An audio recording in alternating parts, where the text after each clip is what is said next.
Hello everybody, welcome back to Bella Mass channel. This is Bridget advocating for the orphans and telling my story. If you like what I'm about, please like, share and subscribe.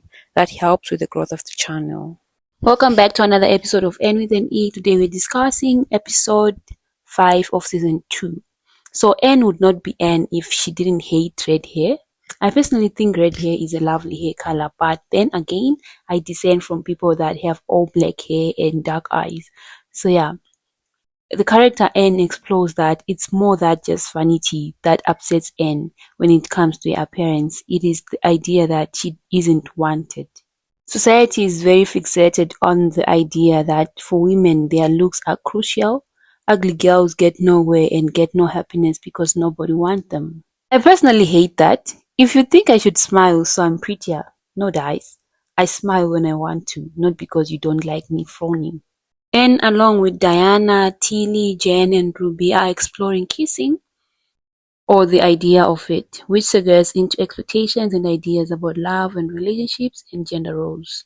It is frustrating to see how all the girls, when the boys flip their skirts, accept it as boys are just like that, even if they hate it except Anne. A skirt is not an invitation. The boys can disrespect and invade others' space simply because they are girls. Cole also suffers from these expectations. He is one of the few boys at school who doesn't harass the girls, but he's seen as a freak because he's different. He's quiet and likes drawing. He respects Anne and asks for consent before he goes to fix her hair.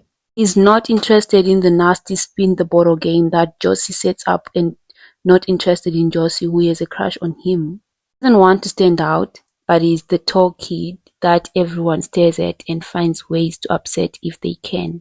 Mr. Phillips doesn't seem to hesitate to dole out punishments for innocuous things Cole does, apparently just because Cole is different. While Anne tries to encourage Cole, he doesn't seem to take it to heart until she tells everyone that he's not a freak, he's her friend.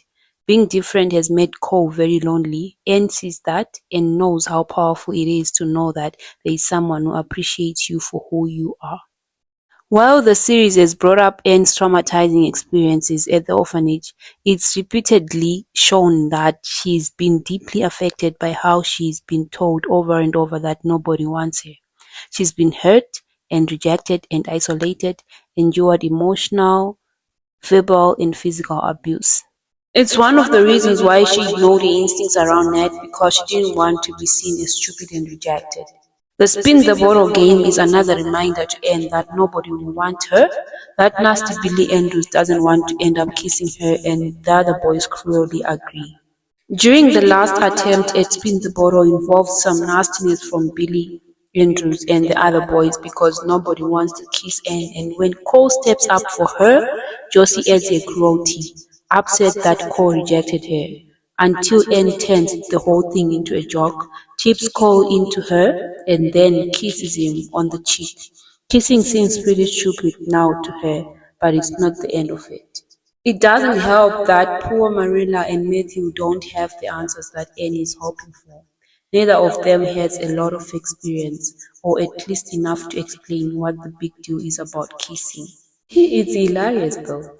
Marilla won't let Matthew run away to the barn when the conversation at dinner gets awkward. Oh no, Matthew Cuthbert, you're not teaching me. That's Marilla saying that to Matthew. Marilla might be missing the point because she's only getting the kissing fixation and Anne worrying about her looks, though maybe Rachel has some good advice. Rachel is all about a firm, steady hand.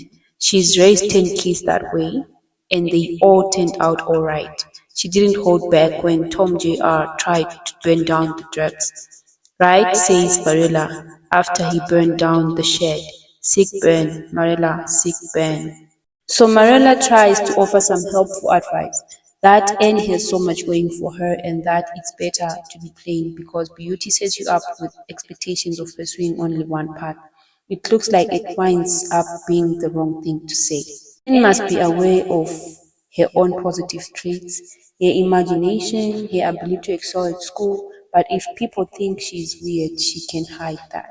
Not her red hair though, enough that it seems like a vanity more than anything else. When she runs into her old acquaintance, the Jewish peddler, and gets some black hair dye, I didn't expect the infamous hair dye incident to happen this episode, but here is an interesting twist. Anne's hair ends up green because she tried to bleach out the dye, because as much as she hates red hair and thought she would be beautiful with raven black, it was too unsettling to see herself with black hair.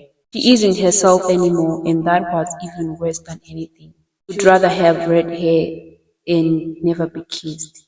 Marilla finally gets the right words to say. Beauty isn't why someone is going to kiss you. Someone will kiss you because they love you. There's an excellent visual contrast here. As Anne is dealing with her green hair, Marilla's words about how beauty sets you on one path is reflected at Josie's house, where her hair is all in rollers, and her mother wants her to get a good night's sleep to get rid of those bags under her eyes, though those rollers look awfully uncomfortable to sleep in. Her mother tells her exactly what Marilla said, that Josie needs to be beautiful or she's got nothing else. Her future depends on it, presumably to get an acceptable husband who can support her. It's a sad thing to see that there is freedom to choose what you want to pursue in life only because you're not being expected to be beautiful, instead of just having the freedom to pursue a life that you want to live. Oh, speaking of which, Anne does get Gilbert's letter this episode. There's nothing romantical about it. Nothing at all. Speaking of Gilbert, it looks like he and Sebastian are stuck on a latrine duty, but that's because they are not going to be on the steamship for long. Wow, it looks like Anne doesn't have to write back because Gilbert and Sebastian are in Avonlea. They are at Gilbert's house, they are home, and this is the end of this episode. This episode was beautiful though. It just shows that everyone is insecure about something about themselves and they want what someone has. Like Diana, she's like Bella, she's like Anne, sorry. She's like Anne, you should see how smart you are. I would rather be smart than be beautiful. And Anne is worrying about her beauty. She's like, Diana, you're beautiful and I would love to be beautiful. I would love to get the compliments from people that I'm beautiful and all that. And Diana also wants. So it just shows that everyone is insecure about something and everyone wants what someone else has. So yeah, this is the beauty of life. We can't all have everything. We have to see and wish to have something else, but I loved this episode. It was so beautiful to watch. So this is the end. Thank you so much for watching. I really appreciate your support. Please don't forget to subscribe, like, share, and leave your comment as well. That helps with the growth of the channel. Thank you so very much for watching. Bye.